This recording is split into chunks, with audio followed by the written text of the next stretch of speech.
All right, so we join you again, Night Softs Chem, with, of course, this time KEQ, the infamous KEQ, or otherwise known as the equilibrium constant. Well, let's just get straight to it.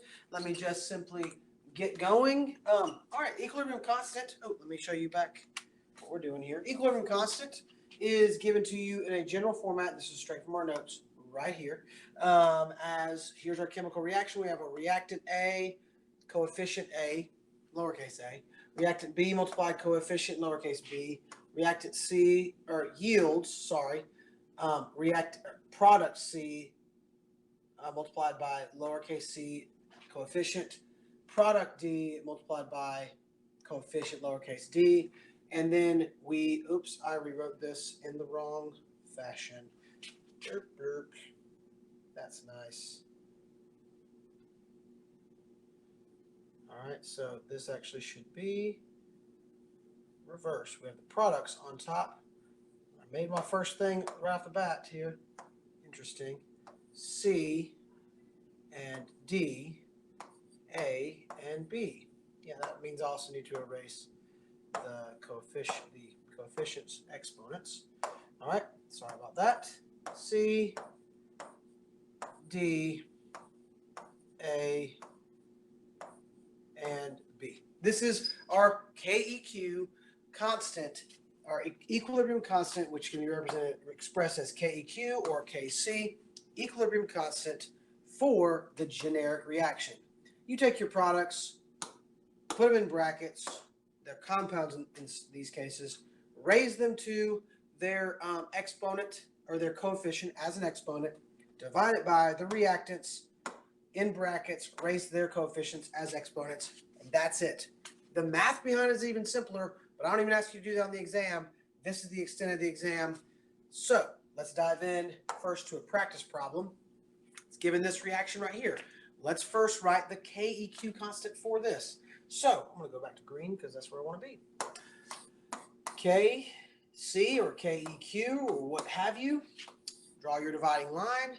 Products on top, reactants on bottom. Products is NO2. Could have centered it up, but I didn't. Raised to its coefficient. Over reactants, N2. Coefficient of 1, so no need to write it. O2, coefficient of 2. That's the extent of it. I've just done it. Make sure you understand or ask me a question if you need to. Now, given that same EQ, let's then carry it over to the next slide. Sorry, Control V here. Oh, that's not it. Anyway, let's do this. Sorry. C. Given this equation, let's plug it in to this scenario. So let's change my green just slightly, if you will.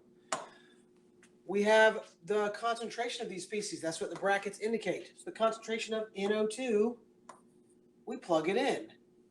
Plug this straight in. It's 0.00067 raised to the 2 over N2 is 0.0015 raised to 1 times 0.0028 raised to the 2.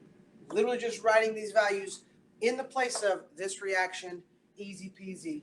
And then we just do our math right. And we get 38.172. No units for that because it's just a ratio of forward and reverse rates. We round that to sig figs given, 2 sig figs, so 38.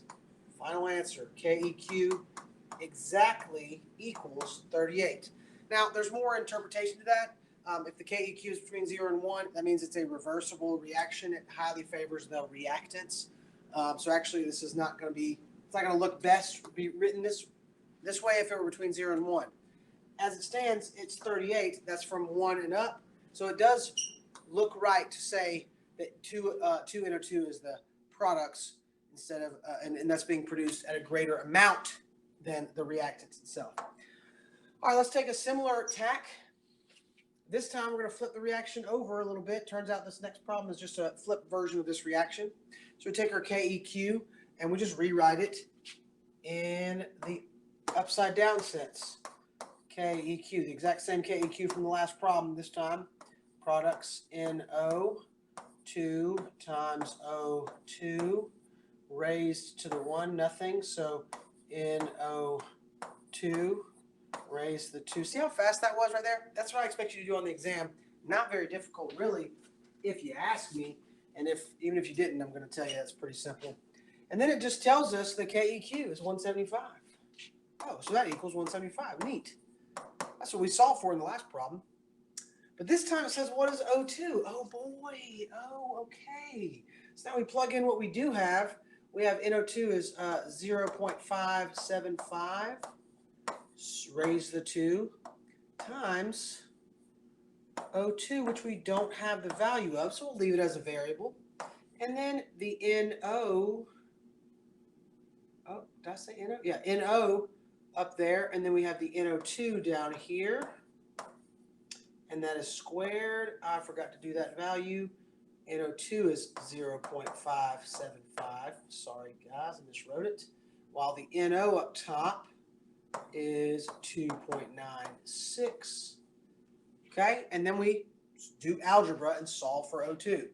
Multiply both sides by 0.575, 175 times 0.75 squared, sorry. And then we divide by 2.96 squared, and we get that O2 is, concentration is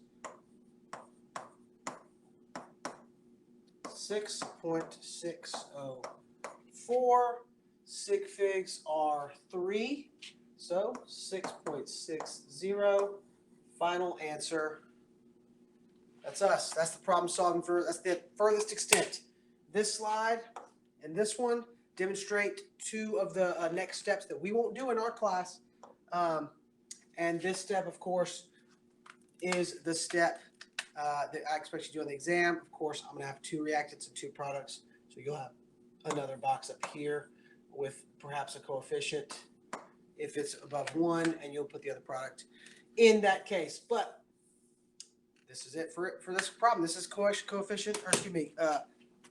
rate coefficients, equilibrium coefficients. Super easy. You got it. Go Dogs.